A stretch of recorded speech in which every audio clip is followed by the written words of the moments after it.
하나님 아버지, 행여나 우리에게 있는 덮어져 있는 수건이 있다면 우리의 수건을 벗겨 주시옵소서. 그 옛날 공생의 예수님께서 맹인을 보시자마자 에바다 하신 것처럼 열리는 눈을 우리에게 또 허락하여 주시옵소서. 수건이 벗겨지고 눈이 열려서 정령 예수님을 보게 하여 주시고 정령 예수님과 대면하게 하여 주시고 그렇게 정령 예수님의 길을 따르는 자에게 하여 주옵소서. 예수님을 보고 예수님을 만났던 변화된 삭개오처럼 그의 삶이 변화되고 그의 경제가, 그의 물질이, 그의 관계가 변화되어지는 인생, 삭개오의 인생이 우리 교회 도처에서 일어나게 하여 주시옵소서. 예수 그리스도 이름으로 기도합니다. 아멘. 여러분, 우리가 이제 십계명 강에 들어갑니다. 십계명은 구약 성경에 두 군데에서 나옵니다. 출애굽기 오늘 본문 20장에 나옵니다. 그리고 신명기 5장에 나옵니다. 여러분, 오늘 우리는 출애굽기 20장 1절에서 6절의 말씀을 함께 읽었습니다. 오늘 이 본문 안에는 십계명이 제1계명과 제2계명이 기록되어 있습니다. 자, 우리 개신교는 오늘의 본문을 두 계명으로 구분을 합니다. 첫째로는 3절이 1계명입니다. 그리고 4절에서 5절 상반절이 2계명입니다. 그런데 천주교는 다릅니다. 천주교는 이 1, 2계명이 한 계명으로 묶어져 있습니다. 다시 말하면 3절에서 5절 상반절까지가 한 계명입니다. 우리 개신교는 그거를 두 개로 나눈 거고 천주교는 그냥 뭉쳐서 하나로 보는 겁니다. 자, 그러면 여러분, 이 구약 성경은 제일 먼저 받았던 독자가 누구였습니까? 가톨릭 신자였습니까? 개신교 신자였습니까? 유대교인이었습니까? 유대교인입니다. 유대교에서는 두 계명으로 봅니다, 오늘 본문을. 그런데 우리 개신교랑 또 달라요. 어떻게 보느냐? 2절을 1계명으로 봅니다. 그리고 3절에서 5절 상반절까지를 2계명으로 봅니다. 뭐 어쨌든 어떻게 갈라졌던 간에 내용은 하나입니다. 그죠? 1절에서 6절까지 다. 오늘 내용은 두 개입니다. 하나는 2절, 또 하나는 3절에서 5절. 이렇게 딱 보시면 맞습니다. 자, 이제 들어가고자 합니다. 우리가 지난번 설교 시간에요, 기억나실려나 모르겠네요. 하나님의 이름이 무엇인가에 대해 나눠서 썼어요. 인간이 하나님을 부르는 그 이름 말고요, 하나님께서 친히 그 스스로의 모세에게 소개해 준 당신의 이름 말입니다. 그게 출애굽기 3장 14절이었습니다 하고 말씀을 드렸어요. 자, 상기한다는 차원에서 출애굽기 3장 14절을 한번 읽어보십시다. 시작. 하나님이 모세에게 이르시되 나는 스스로 있는 자이니라. 또 이르시되 너는 이스라엘 자손에게 이같이 이르기를 스스로 있는 자, 난 아멘. 스스로 있는 자가 나를 너희에게 보내셨다 하라. 원어로 보면은 존재 자체가 나를 너희에게 보내셨다 하라라고요.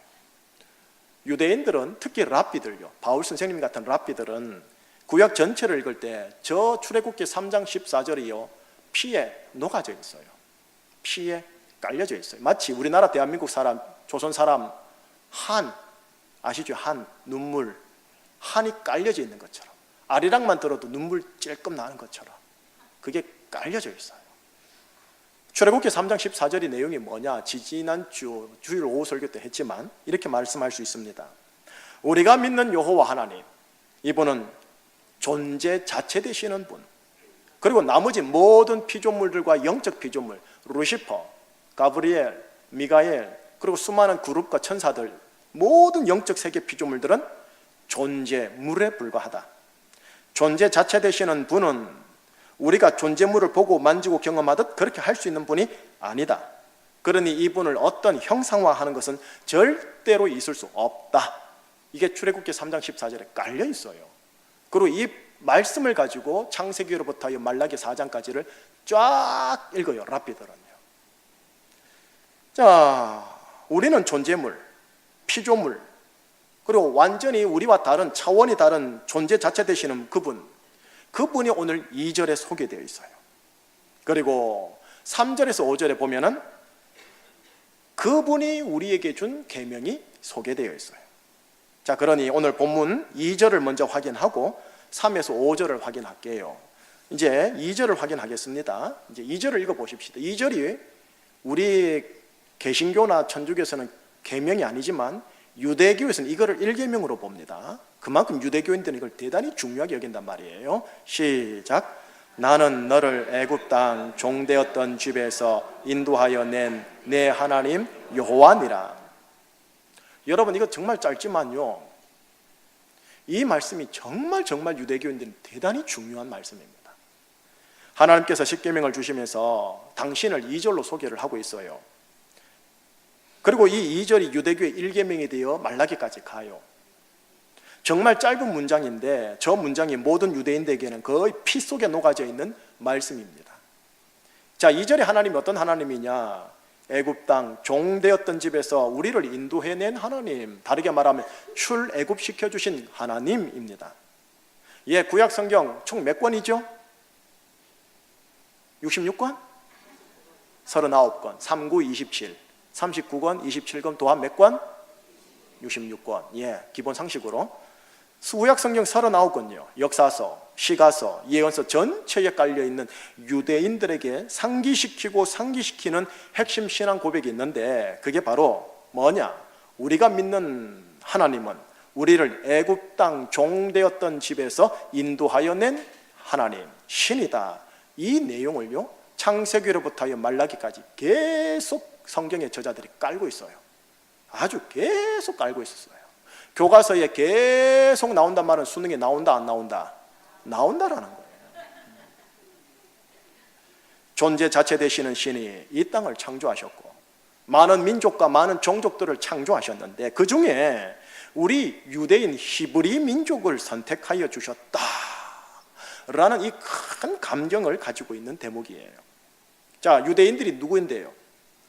애굽 인종을 섬기던 존재물의 존재물이었습니다. 존재물의 소유물에 불과한 노예 종족이었는데 그런 우리를 출애굽 시켜주신 것에 대한 큰 감격이 구약 성경 계속해서 유대인들에게 상기시키고 있는 거예요.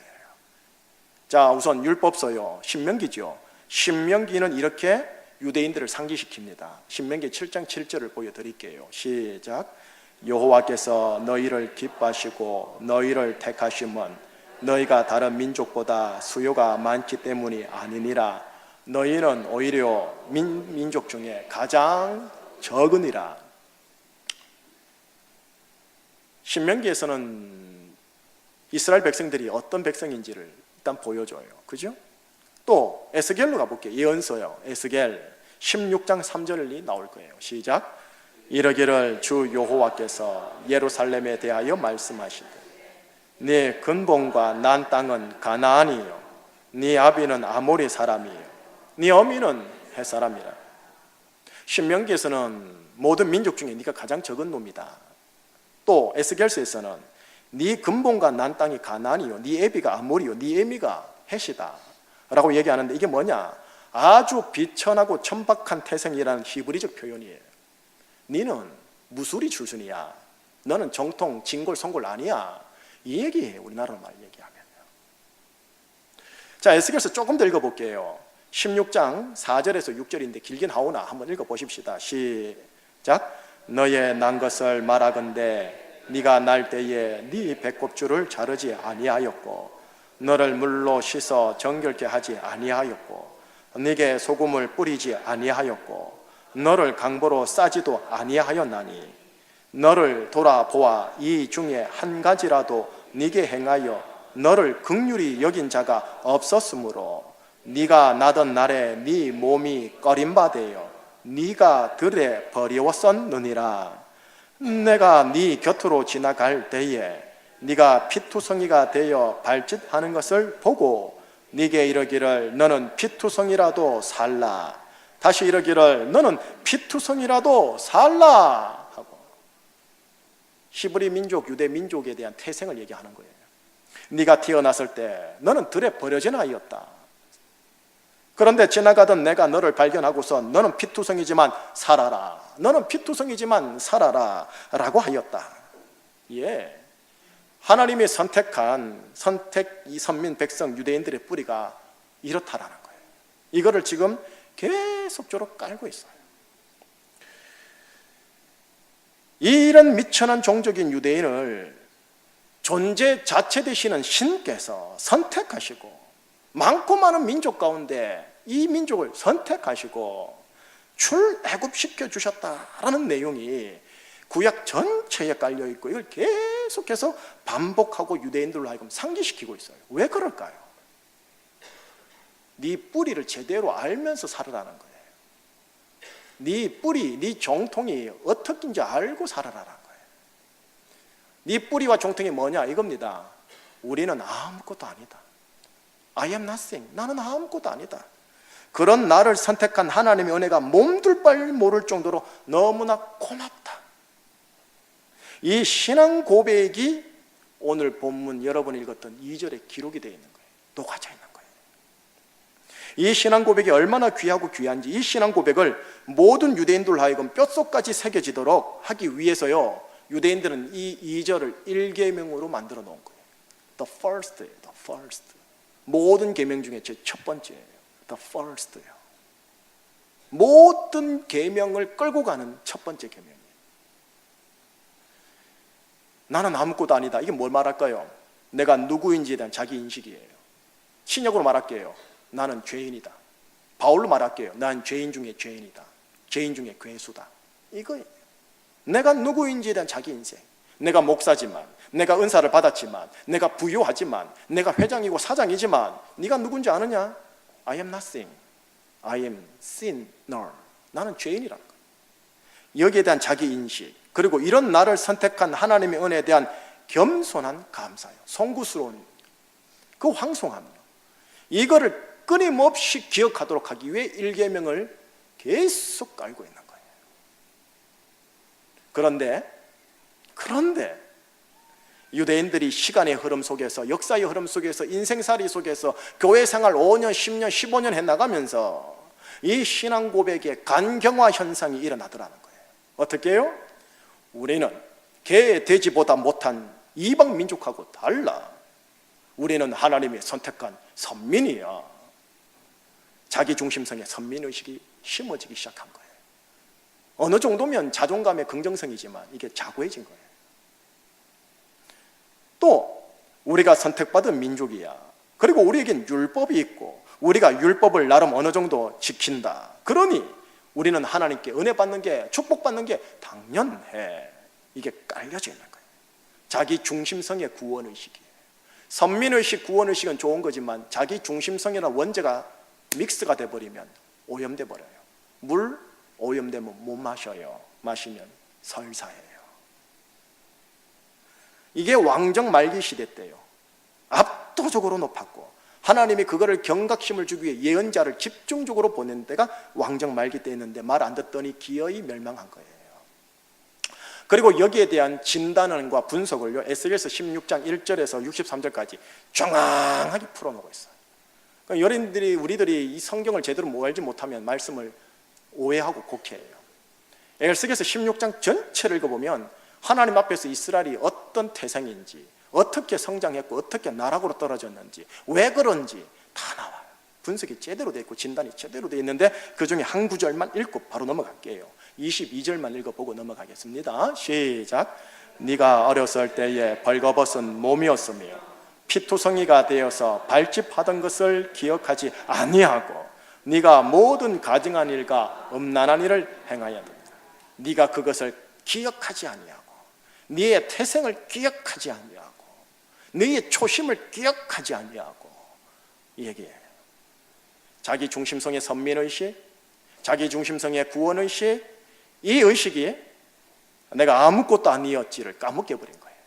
내가 죄인이었지 이걸 까먹게 버린 거예요. 목사가 되니까, 대접을 받으니까 내가 죄인이었지 까먹어 버리는 거예요. 돈이 많으니까, 부자가 되니까 내가 죄인이었지 까먹어 버리는 거예요.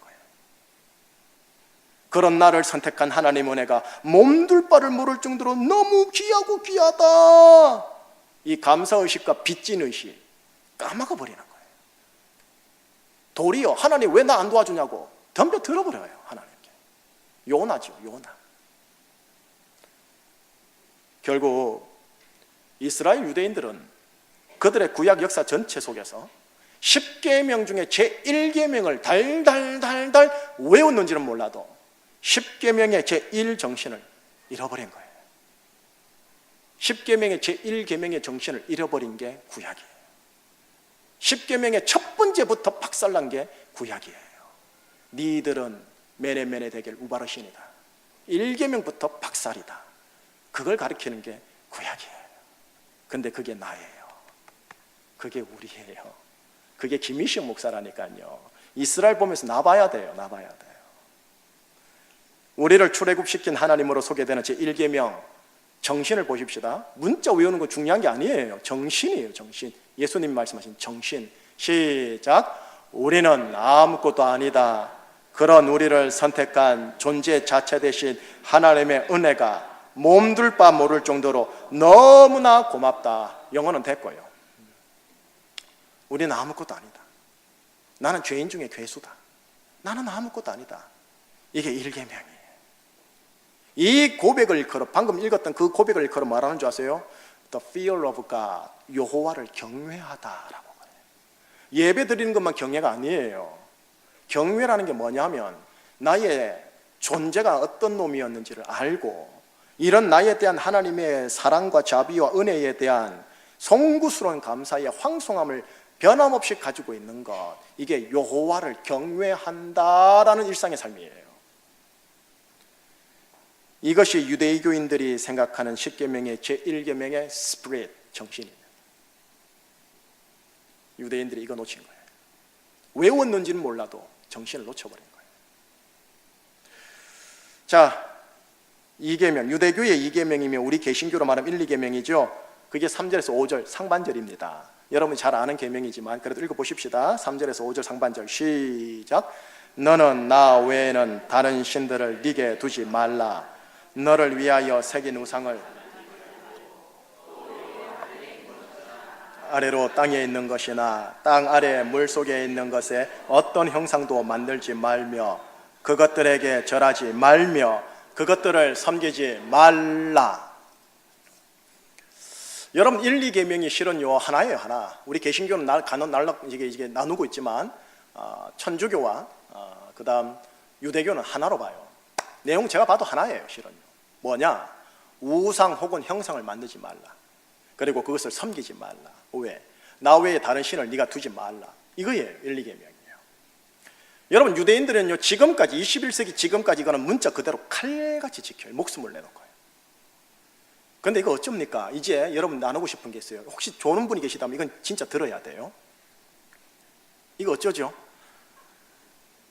이 계명에 대한 지극히 대단한 준수함이 도리어 유대교인들에게 예수 그리스도께로 나가는 걸림돌이 되어버렸어요. 1, 2계명이. 지난번 설교로 들어갈게요. 지난번 설교 결론에서 제가 그림을 2개를 보여주셨어요. 저 두 그림이에요. 왼쪽에 있는 그림이 진짜 백의 그림이고 오른쪽에 있는 그림이 제가 포토샵 처리한 그림이죠. 기억나세요? 저 그림? 유대교인들은 그림 1, 요겁니다. 요거 왼쪽에 있는 거요. 그림 1에 대해서는 노골적인 반감을 가져요. 차라리 그림 2가 율법적이다라고 해요. 왜요? 10계명이 어긋나니까요. 어떤 형상으로도 하나님을 묘사하지 않으려고 하니까요. 얘네들은요. 그런데 이것이 예수님이라는 하나님의 아들을 믿음으로 받아들이는데 가장 크나큰 장애물과 걸림돌이 되어버렸어요. 왠 줄 아세요? 존재 자체 되시는 하나님이 보이는, 만질 수 있는 존재물인 인간이 되었다라는 것 죽어도 못 받아들입니다. 그림, 조각품이라는 존재물로 표현한 것도 금물이지만 신이 존재 자체가 존재물인 인간이 되었다? 어린 반푼어치 없는 소리. 이거예요. 유대교 관점에서는 기독교인들이요 이단 중에 쌍이단인 거예요. 출애굽기 3장 14절을 어기는 것이요 10계명 중 제1, 2계명을 어기는 경우예요. 절대 받아들일 수 없는 돌로 쳐 죽여야 할 대상이 기독교인들이에요. 여러분 아세요? 이거 알고 유대교 선교해야 돼요. 근데 예수님이 뭐랬는지 아세요? 신약에서 나와 아버지는 뭐다? 하나이니라 라오라. 이 말 때문에 이놈의 새끼 봐라, 이래 나온 거예요. 랍비들이 출애굽기 3장 14절과 10계명 1, 2계명을 어기는 거예요. 사람을 하나님으로 본다? 존재 자체 대신 신이 존재물이 인간이 된다? 그거 우상숭배입니다. 10계명 어기는 거예요. 예수님의 하나님 되심을 전하는 선교의 가장 큰 걸림돌이요 견고한진이 뭐였는지 아세요? 10계명이었어요. 이게 역설인 거예요. 이게 황당한 거예요. 여러분, 지금 우리가 지금 이스라엘을 언제 갈지 저도 잘 모르겠어요. 몇 분들이 자꾸 저한테 이스라엘 언제 간다고 하시던데, 저 사람이 나와야죠. 현진례 선교사 쇼부 쳐야 됩니다. 죄송합니다, 이런 말씀 안 되는데, 야곱이 씨름해야지요. 어쨌든 간에 언젠가 갈 거예요. 언젠가 갈 건데, 유대인들에게 찾아가서요, 이스라엘 민족에게 찾아가서요, 사랑한다 하여 구제하고 봉사하고 유대인 국기 막 흔들고 대한민국 국기 흔들고 뭐 막 모든 것을 다 퍼부어 주어도 그들이 뭐라는 줄 아세요? 그들은 휴머니즘적 사랑에 크게 감동을 받아요. 야, 대한민국 코리아 넘버원 뭐 이렇게 말하면서. 그러나 절대 유대교에서 기독교로 전향하지 않아요. 유대교인들의 선교는 이 점을 크게 유념해야 돼요. 유일신 신앙, 어떤 형상으로도 신을 묘사해서는 안 된다라는 것이 도리어 하나님의 아들 예수 그리스도를 받아들이게 하는 가장 큰 걸림돌이 되어버린 거예요. 결국은 뭐냐? 이 수건이 벗겨져야 돼요. 설교 결론 시간에 말할 거예요. 이 수건이 안 벗겨지면 볼 수 없어요. 바울이 그 샘플이에요. 바울이 수건 벗겨지니까 하루아침에 예수가 주요라고 얘기하기 시작하지. 바로 그 전날에는 어떻게 했죠? 쳐 죽일 놈 하면서 기독교인들을 죽여버렸단 말이에요. 이건 설득으로 안 돼요. 문화선교로 안 돼요. 복지로도 안 돼요. 무조건 퍼부어주는 사랑으로도 안 돼요. 초자연적 기적이 필요해요.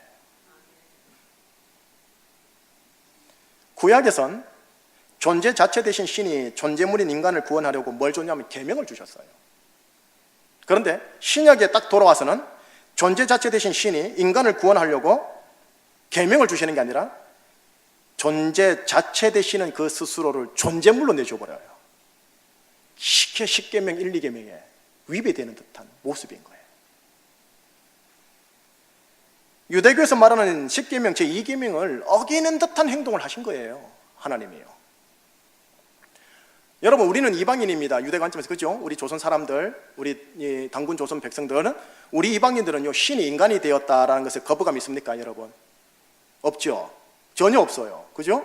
알러지 반응 안 익힌단 말이죠. 근데 유대교인들은요, 신이 인간이 되었다 하면요, 이건 엄청난 반감이에요. 순식간에 닭살 돋아요. 곧 죽어도 인정할 수 없는 반율법적, 반십계적인 표현인 거예요. 이건 여호와를 모독하는 행위예요. 목사님, 제가 알기로는 이사야서 9장 6절은 그렇게 예언하던데요. 자, 9장 6절 한번 볼게요. 이사야 9장 6절에 이런 예언이 있어요. 시작. 이는 한 아기가 우리에게 낳고 한 아들을 우리에게 주신 바 되었는데 그의 어깨에는 정사를 메었고 그의 이름은 기묘자라 모사라 전능하신 하나님이라 영존하시는 아버지라 평강의 왕이라 할 것임이라. 한 아기를 우리에게 줬다. 한 아기를 주신다는데 그가 정사를 메었다. 그 이름은 기묘자라 모사라. 그 다음 뭐라? 전능하신 하나님이라.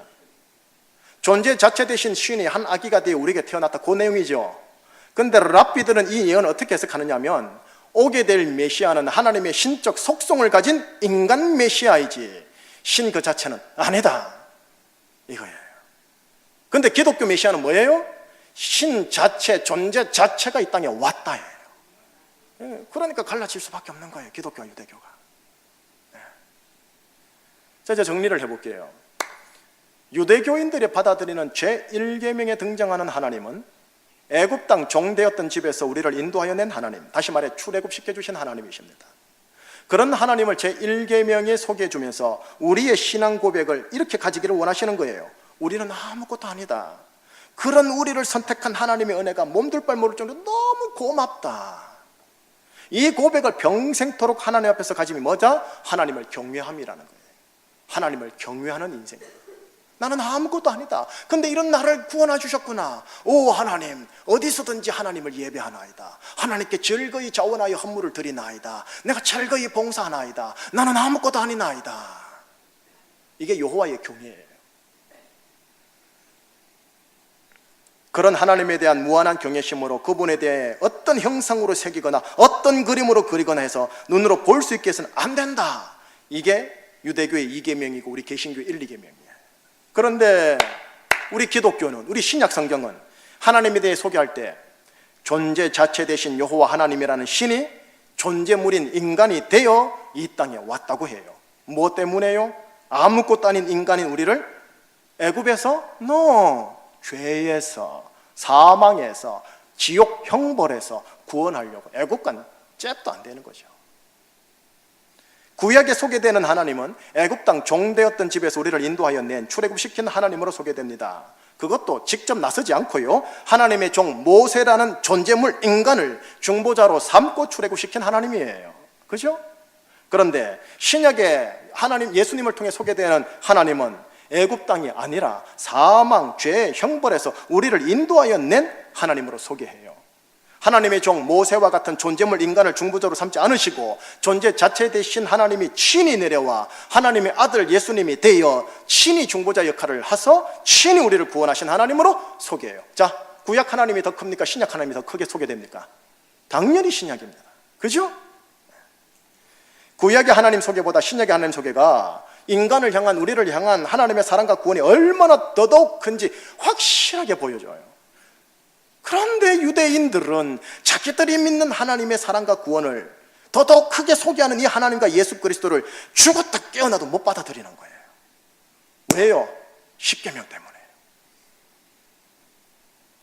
존재 자체 되신 분은 어떤 형상이나 우상이나 존재물로 표현돼서는 안 된다. 이 계명 때문에요. 수건이 벗겨져야 돼요. 계명이 도리어 예수 그리스도로 나아가게 하는 일에 있어서 걸림돌이 되고, 이게 갈라디아서와 로마서예요, 여러분. 결론 지을게요. 우리는 신약의 사람이지만 십계명을 반드시 기억해야 됩니다. 문자적으로 실은 외워야 돼요. 주일학교 애들도 외워야 되고, 여러분 외우셔야 돼요. 우리 장로님들 십계명 외우십니까? 안주 집사 권사님들 십계명 외웁니까? 외워야 돼요. 달달달 외워야 돼요. 자, 우선 2절 보죠. 2절. 우리의 1계명은 아니지만 유대교의 1계명이니까 시작. 나는 너를 애굽 땅 종되었던 집에서 인도하여 낸 네 하나님 여호와니라. 이 첫 부분의 의미는 뭐냐? 나는 아무것도 아니다. 그런 나를 선택한 하나님의 은혜가 몸둘 바를 모를 정도로 너무 고맙다. 다시 말해 하나님을 경외합니다. 그러니 내가 구약 이스라엘 백성이다 생각하고 이 자기 중심성의 선민의식, 자기 중심성의 구원의식, 공로의식 정말 조심해야 합니다. 선줄로 생각하는 자 넘어질까 조심해야 돼요. 둘째입니다. 둘째, 이 첫 번째 의식을 기억하면서 둘째, 유대인들에게나 우리 대한민국 사람들에게나 이 구절이 실현되어져야 합니다. 고린도 후서 3장 15절 16절요. 자, 이 말씀 한번 읽어보십시다. 시작. 오늘까지 모세의 글을 읽을 때에 수건이 그 마음을 덮었도다. 그러나 언제든지 주께로 돌아가면 그 수건이 벗겨지리라. 15절에 뭐라 되어 있습니까? 그 수건이 뭘 덮었도다? 벗겨져 있으니 안 보이지요. 덮어져 있으니. 덮어져 있으니 안 들리는 거지요. 아무리 설득해도, PPT로 보여줘도, 연극으로 보여줘도, 돈을 구제를 하더라도 덮어져 있으니. 자, 여러분, 예수님요, 신인입니까? 인간입니까? 신입니까? 인간입니까? 현 집사님. 그렇지, 둘 다 하지요. 근데 유대인들은 뭐라 봐요? 인간으로 봐요. 인간이다 생각하면 뭐로 보인다? 신으로 생각하면. 이게 오전 설교예요. 우리 기독교는 인간이며 신인 거예요. 이게 안 받아들여지는 거예요. 왜? 율법을 근거해서 인간이다, 인간이다, 유대인이다, 나사렛 사람이다, 다윗 지파의, 유대 지파의 사람이다, 사람이다, 사람이다. 이 견고한 진에서 못 벗어나니까. 하나님을 잘 믿는다 하고 있고, 하나님에 대해 열심히 있고, 하나님의 말씀을 잘 알고 있다고 할 수도 있으나 실제로는 수건이 가려져 있어서 참 진리 되신 예수님과 그분의 복음의 정신을 위배하면서 삼위일체 하나님을 섬길 가능성이 있다예요. 개신교인들도. 이게 무서운 거예요. 유대인들도 수건이 벗겨져야 합니다. 이방인 우리들도 수건이 벗겨져야 할 수건이 있어요. 그리고 여러분 개개인 각자에게도요, 여러분 수건이 있어요. 개개인 각자에게도요. 유대인이 예수님을 하나님으로 모시기 위해서는 그 마음을 덮고 있는 수건이 벗겨지는 기적이 필요합니다. 기름 부음적 선교가 필요하다고요. 현신 교사님, 그냥 가서는 안 돼요. 이건 우리 역시 마찬가지입니다. 오늘 여러분들이 게스트를 데려오셨어요. 대략 숫자로 사람을 말해서는 절대 안 되겠지만 550명인가요? 한 550명이 지금 오신 것 같아요. 대략적인 숫자 맞습니까? 550명이. 근데 우리 마음의 수건을 벗겨주지 아니하면 1000명이 오면 뭐하며 10,000명이 오면 뭐하겠습니까? 우리의 마음을 덮고 있는 수건이 벗겨져야, 그때서야 예수가 진짜 백이요, 그렇구먼, 감사하요, 이게 되는 거예요. 구약의 의인들은 이렇게 늘 고백해요. 나는 아무것도 아닙니다. 그런데 이런 나를 선택한 하나님의 은혜 몸둘 바 모를 정도로 큽니다. 평생토록 두렵고 떨림으로 하나님을 경외하겠습니다 라고요. 신약의 의인들은 이렇게 고백할 겁니다. 나는 아무것도 아니요, 죄인 중에 죄인입니다. 그런데 이런 나를 위해 하나님 스스로 이 땅에 내려왔고 하나님 스스로 십자가에서 나를 속량했으니 하나님의 그 은혜와 사랑에 내가 몸둘 바를 모를 정도로 고맙고 감사하고 감사합니다. 이 고백 역시 수건이 벗겨지면 신약의 의인들의 입에서 나올 거예요. 그러니 수건에 벗겨지면 은혜가 오늘날 교회에도 필요해요.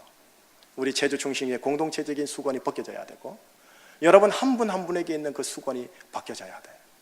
벗겨질 때 한마디에 녹아져요.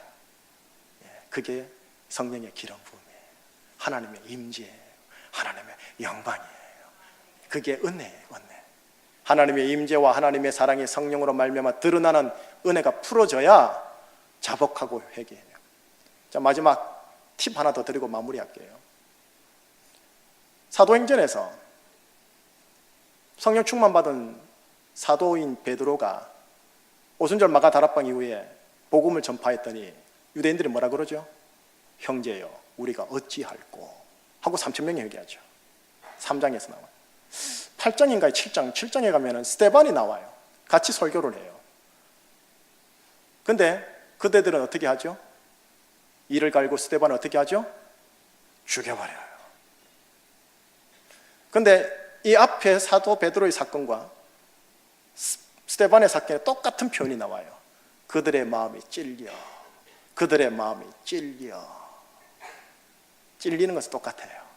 그런데 회개로 가느냐, 이를 갈고 죽여버리느냐, 여기에 분기점은 뭐가 있을까요? 수건이 벗겨져야 돼요. 수건이 벗겨지는 은혜가 우리 교회, 조국교회, 유대인들 선교 사역에 있으시기를, 여러분의 기도에 있으시기를 주의 이름으로 축복합니다. 나는 아무것도 아니에요. 늘 기억하세요. 우리는 아무것도 아니에요. 죄인이에요. 죄인임을 기억해야 돼요. 초심을 놓치지 마세요.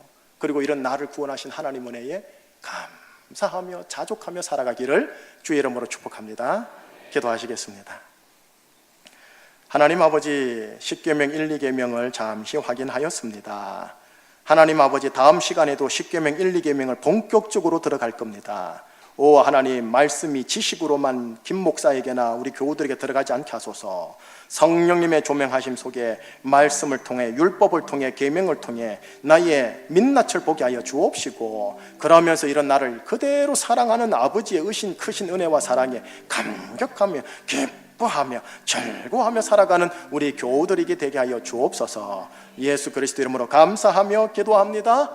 아멘.